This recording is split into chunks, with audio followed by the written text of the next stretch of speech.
Hello everyone, এই টিউটোরিয়ালে আমরা প্র্যাকটিস যে প্রবলেমটা ছিল সেই প্রবলেমের সলিউশনগুলো ডিসকাস করব, অর্থাৎ ফোর্থ প্র্যাকটিস প্রবলেমের সলিউশন ডিসকাস করব।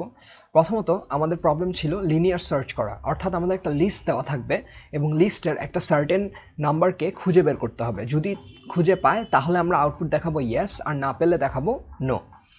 তো আমি এটা কিভাবে লিখতে পারি, এটা খুবই ইজি হবে লেখা। আমি একটা ফাংশন লিখলাম, নাম দিলাম লিনিয়ার সার্চ এবং প্যারামিটার দিয়ে দিলাম একটা লিস্ট এবং একটা ভ্যালু, অর্থাৎ আমি যে ভ্যালুটা সার্চ করতে যাচ্ছি সেই ভ্যালুটা। তারপরে আমি সিম্পলি একটা লিস্টের উপরে লুপ চালাবো, for i in range length some list, অর্থাৎ আমাদের লিস্টের লেন্থ পর্যন্ত লুপটি চলবে এবং প্রতিটা লিস্টের ভ্যালুকে আমাদের গিভেন ভ্যালুর সাথে কম্পেয়ার করবে এই স্টেটমেন্টের মাধ্যমে। If some value I equals to value, এর মাধ্যমে আমি প্রতিটা লিস্টের ভ্যালুকে আমাদের গিভেন যে ভ্যালুটা খুঁজতে হবে তার সাথে কম্পেয়ার করব। যদি খুঁজে পাই তাহলে বলবো ফাউন্ড, আর যদি খুঁজে না পাই তাহলে আমাদের লিখতে হবে নট ফাউন্ড। এখন কিভাবে বুঝবো দ্যাট ভ্যালুটা নেই? এটা বোঝার একমাত্র ওয়ে হচ্ছে যদি আমাদের লুপটা পুরা রান করে, তাহলে আমরা বুঝবো যে পুরা লিস্টটা খুঁজেও আমরা ভ্যালুটা পেলাম না। তখন আমরা দিব নট ফাউন্ড, অর্থাৎ আমরা ভ্যালুটা খুঁজে পাইনি। এভাবেই আমরা একটা সিম্পলি একটা লুপ চালিয়ে প্রত্যেকটা ভ্যালু কম্পেয়ার করে করে করে করে লিনিয়ার সার্চ লিখতে পারি। এখন আমরা টেস্ট কেস দিয়ে দিলাম এখানে একটা, দ্যাট আমি একটা লিস্ট দিলাম 1 2 3 4। এই লিস্টে আমি প্রিন্ট করব লিনিয়ার সার্চ। এই লিনিয়ার সার্চ ফাংশনে আমি এই লিস্টটা দিয়ে দিলাম এবং আমি সার্চ করব 3, যা আমাদের লিস্টে আছে, অর্থাৎ এই প্রিন্টটা ফাউন্ড দেখানোর কথা এবং এই ক্ষেত্রে আমাদের নট ফাউন্ড দেখানোর কথা। আমি যদি কোডটা রান করি, আপনারা দেখবেন প্রথমে ফাউন্ড এবং সেকেন্ডে নট ফাউন্ড দেখিয়েছে, অর্থাৎ প্রথমে সে 3 খুঁজে পেয়েছে এবং সেকেন্ড কেসে এই ক্ষেত্রে নট ফাউন্ড দেখালো। এভাবে আমরা লিনিয়ার সার্চ লিখতে পারি। এখন আমাদের সেকেন্ড প্রবলেমটা ছিল বাইনারি সার্চ করা। বাইনারি সার্চ কি? বাইনারি সার্চ খুবই সহজ, যা আমি আগেও এক্সপ্লেন করেছি। প্রথমে আমাদের সর্ট করতে হবে লিস্ট অফ নাম্বারসকে। তা আমরা যদি লিস্ট অফ নাম্বারসকে সর্ট না করি তাহলে একটা প্রবলেম হবে, বাট আমি আপনাদের এমন একটা লিস্টের উপর অপারেট করে দেখাবো যেটা অলরেডি সর্টেড আছে। যদি না থাকে তাহলে লিস্টটা সর্ট করে নিতে হবে। তারপরে দেখতে হবে if the number ask to find is greater than the last element of the sorted list, অর্থাৎ সর্ট করা লিস্টের ছোট থেকে বড়তে সাজানো লিস্টের লাস্ট এলিমেন্টটাই সবচেয়ে বড় থাকবে। লাস্ট এলিমেন্টের চাইতে যদি বড় হয় তাহলে আমার নাম্বারটা লিস্টে নেই, এবং যদি না হয় তাহলে নাম্বারটা লিস্টে থাকতেও পারে। তারপরে আমি জাস্ট এই কন্ডিশনগুলো চেক করব। আমরা মিডল এলিমেন্টের সাথে কম্পেয়ার করে দেখব তা কি মিলে নাকি। যদি মিলে যায় তাহলে তো আমরা পেয়েই গেলাম, আর যদি না মিলে তাহলে আমরা নিচের দুটা কেস ফলো করব। প্রথমত যদি দেখব যে মিডল এলিমেন্টের চেয়ে ছোট, তাহলে আমাদের লেফট সাবলিস্টে থাকবে, অর্থাৎ লেফটের পোর্শনটাতে থাকবে, মিডলের লেফট সাবলিস্টে থাকবে, সেখানে আমরা সার্চ করব। আর যদি বড় হয় মিডলের রাইট সাবলিস্টে থাকবে। তো চলুন দেখি কোডটা কিভাবে লিখতে পারি। কোডটা খুবই সহজ এবং স্ট্রেট ফরওয়ার্ড। প্রথমত আমি বাইনারি সার্চ নামক একটা ফাংশন লিখলাম, একটা লিস্ট প্যারামিটার দিয়ে দিলাম, একটা ভ্যালু দিয়ে দিলাম, যা আমাদের খুঁজে বের করতে হবে আছে নাকি নেই। প্রথমত চেক করব, ধরে নিলাম যে এই লিস্টটা আমাদের সর্টেড আছে, তাহলে আমি চেক করব যে লাস্ট এলিমেন্ট, অর্থাৎ -1 দিলে লিস্টের লাস্ট এলিমেন্টটা রিটার্ন করে। লাস্ট এলিমেন্টটার সাথে ভ্যালু যদি কম্পেয়ার করে দেখব, ভ্যালু যদি বড় হয় তাহলে আমরা বলবো নট ফাউন্ড, অর্থাৎ আমাদের লিস্টে নাম্বারটা নেই। তারপরে আমি দুটো ভ্যারিয়েবল অ্যাসাইন করব। এখন আমাদের লিস্টের ভেতরে খোঁজার পালা। আচ্ছা, তো প্রথমত আমি ফার্স্ট ইকুয়ালস টু 0 দিলাম, এটা হচ্ছে আমাদের ফার্স্ট ইন্ডেক্সটা, এবং আমি last equals to last index দিলাম, অর্থাৎ লিস্টের লাস্ট ইন্ডেক্সকে ধরে রাখবে, অর্থাৎ লাস্ট ইন্ডেক্সের ভ্যালু অবটেইন করবে। লাস্ট ইন্ডেক্স হচ্ছে লেন্থ -1। আপনারা আশা করি বুঝতে পেরেছেন দ্যাট লেন্থ যা হয় তার থেকে 1 কম হয় আমাদের লাস্ট ইন্ডেক্সটা, কারণ পাইথনের ক্ষেত্রে লিস্ট হবে 0 থেকে শুরু, অর্থাৎ 0 ইন্ডেক্সড। তারপরে আমি ফার্স্ট লুপটা চালালাম যতক্ষণ পর্যন্ত আমাদের ফার্স্ট ইন্ডেক্সটা লাস্ট ইন্ডেক্সের চেয়ে কম থাকে অথবা সমান থাকে, আমাদের লুপটা চলতে থাকবে। আশা করি আপনারা বুঝতে পারছেন আমি কি করছি, যেহেতু আমি এর আগে টিউটোরিয়ালে ইনডেপথে এক্সপ্লেন করেছি বাইনারি সার্চ কিভাবে কাজ করে। তারপরে আমি মিড নামক একটা ইন্ডেক্স তৈরি করলাম, যেখানে ফার্স্ট প্লাস লাস্ট দিয়ে ইন্টিজার ডিভিশন করে আমি মিডের ইন্ডেক্সটা নিয়ে নিলাম। তারপরে আমি চেক করব, যদি আমাদের লিস্টের মিডের ভ্যালুর সাথে আমাদের গিভেন ভ্যালুটা মিলে যায় তাহলে ফাউন্ড, অর্থাৎ আমি খুঁজে পেয়েছি। আর যদি বড় হয় তাহলে আমাদের অবশ্যই তা রাইট সাবলিস্টে আছে। সাবলিস্টের ভ্যালুটা যদি আমাদের বড় হয় তাহলে আমাদের ভ্যালুটা রাইট সাবলিস্টে আছে। তখন আমি কি করব, সিম্পলি ফার্স্ট যে ইন্ডেক্সটা তাকে আমি এক লাফে মিড +1, অর্থাৎ মিডের পরের ভ্যালুতে নিয়ে যাব।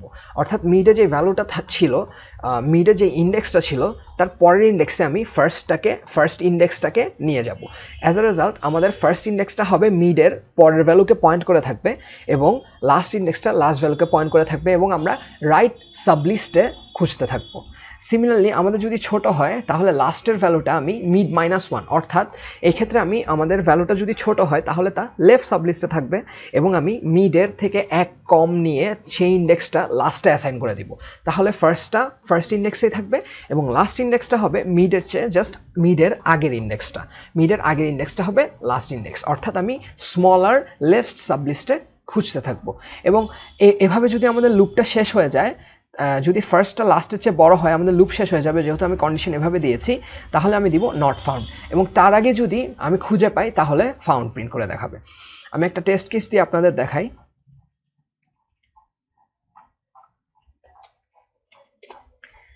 আমি যদি কোডটা রান করি তাহলে আপনারা দেখবেন প্রথমে 3 ফাউন্ড, অর্থাৎ 3 খুঁজে পেয়েছে এবং 99 যেহেতু আমাদের গিভেন লিস্টে নেই তা খুঁজে পাইনি। আশা করি আপনারা সবাই বাইনারি সার্চ কিভাবে কাজ করছে তা বুঝতে পেরেছেন। এখন আমরা আমাদের আরেকটা প্রবলেমে দেখব, থার্ড প্রবলেমটা। সেটা হলো একটা লিস্ট অফ নাম্বারস দেওয়া থাকলে শুধু অড নাম্বারগুলো প্রিন্ট করতে হবে ফর্মিং আ নিউ লিস্ট, অর্থাৎ আমি একটা নিউ লিস্ট তৈরি করে অড নাম্বারগুলো প্রিন্ট করব। তো আমি এই কোডটা লিখে রেখেছি। প্রথমত আমি প্রিন্ট অড নামক একটা ফাংশন তৈরি করলাম এবং একটা সাম লিস্ট প্যারামিটার ইনপুট দিলাম। সাম লিস্ট প্যারামিটার ইনপুট দেওয়ার পরে আমাদের একটা নিউ লিস্ট তৈরি করলাম, যেটা হলো একটা এমপ্টি লিস্ট। এই লিস্টটাই আমি আমাদের অড নাম্বারগুলোকে অ্যাসাইন করব। তারপরে আমি একটা নিউ লিস্টের ইন্ডেক্স কন্ট্রোল করার জন্য কে একটা ভ্যারিয়েবল রাখলাম। তারপরে আমি আমাদের লিস্টের ভেতর দিয়ে লুপ চালালাম। তারপরে আমি চেক করলাম আমাদের লিস্টের এলিমেন্টটা যদি 2 দ্বারা ডিভিজিবল না হয়, অর্থাৎ অড হয়, তাহলে আমি নিউ লিস্টে অ্যাপেন্ড করে দিলাম আমাদের লিস্টের ভ্যারিয়েবলের এলিমেন্টটাকে। অ্যাপেন্ড করার মাধ্যমে আমাদের লিস্টের ভ্যারিয়েবলটি আপডেট হয়ে যাবে। এই কে ভ্যালুটা আমাদের তখন আর দরকার হবে না, সরি অ্যাবাউট দ্যাট। এবং আমি নিউ লিস্টটা রিটার্ন করব। এখন আমি যদি কোডটা রান করে দেখি তাহলে দেখবেন 135 আউটপুট দিয়েছে, যেটাই হলো আমাদের অড নাম্বারগুলো। আশা করি বুঝতে পেরেছেন। খুব সিম্পলি আমি কোডটা লিখেছি, জাস্ট একটা নিউ লিস্ট তৈরি করে ভ্যালুগুলো অ্যাপেন্ড করে দিয়েছি একটা সার্টেন কন্ডিশন অনুযায়ী। এবং আমাদের ফাইনাল প্রবলেমটি হলো একটা লিস্ট অফ নাম্বারস যদি দেওয়া থাকে সেখান থেকে সেন্টার্ড অ্যাভারেজটা বের করতে হবে। সেন্টার্ড অ্যাভারেজ মানে আপনাদের বলেছিলাম দ্যাট লার্জেস্ট এবং স্মলেস্ট ভ্যালু এক্সক্লুড করে বাকি ভ্যালুগুলোর অ্যাভারেজ। এখন আমি কিভাবে করতে পারি, অর্থাৎ 1 2 3 4 5 দেওয়া থাকলে 2 3 4 এর অ্যাভারেজ হলো সেন্টার্ড অ্যাভারেজ। এখন সেন্টার্ড অ্যাভারেজ লেখার জন্য আমি একটা ফাংশন লিখেছি সিমিলারভাবে। প্রথমত আমি সাম লিস্ট নামক একটা লিস্টকে প্যারামিটার হিসাবে পাস করেছি। সাম নামক একটা ভ্যারিয়েবলে 0 অ্যাসাইন করলাম, কাউন্ট নামক একটা ভ্যারিয়েবলে 0 অ্যাসাইন করলাম। এরপর টেম্পোরারি লিস্ট বলতে একটা টেম্পোরারি লিস্ট তৈরি করেছি সাম লিস্ট ডট সর্ট নামক করে, অর্থাৎ আমাদের লিস্টটাকে সাজিয়ে সর্ট করে আমি একটা টেম্পোরারি লিস্ট রেফারেন্সে সেভ করে রেখেছি। কারণ অ্যাভারেজ বের করার জন্য আমাকে স্মলেস্ট এবং লার্জেস্ট এলিমেন্টটাকে বাদ দিতে হবে এবং আমার লুপ চালিয়ে তা বের করার চাইতে আমি যদি সর্ট করে ফেলি তাহলে আরও এফিশিয়েন্ট হবে আমাদের কোডটা। এরপরে আমি একটা লুপ চালালাম, রেঞ্জ স্টার্টিং ফ্রম 1 অর্থাৎ ফার্স্ট ইন্ডেক্স থেকে লেন্থ সাম লিস্ট -1 অর্থাৎ লাস্ট এলিমেন্টটাকে বাদ দিয়ে লাস্টের আগের এলিমেন্ট পর্যন্ত এই লুপটা চলবে।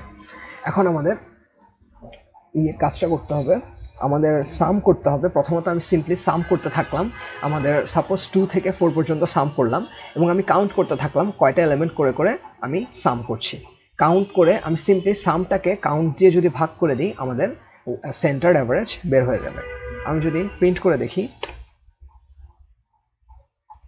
তাহলে দেখবেন আমাদের 2 3 4 এর সেন্টার্ড অ্যাভারেজ কত, 4 + 2 = 6 + 3 = 9, সো 9 ডিভাইডেড বাই 3 = 3 আমাদের সেন্টার্ড অ্যাভারেজ বের হয়ে গেল। এভাবেই আমরা সেন্টার্ড অ্যাভারেজের কোডটা লিখলাম, জাস্ট সিম্পলি একটা লিস্টের উপরে লুপ চালিয়ে সাম করে এবং একটা আলাদা কাউন্ট রেখে লাস্টে সামকে কাউন্ট দিয়ে ডিভাইড করলেই সেন্টার্ড অ্যাভারেজ চলে আসবে। আশা করি বুঝতে পেরেছেন। ধন্যবাদ।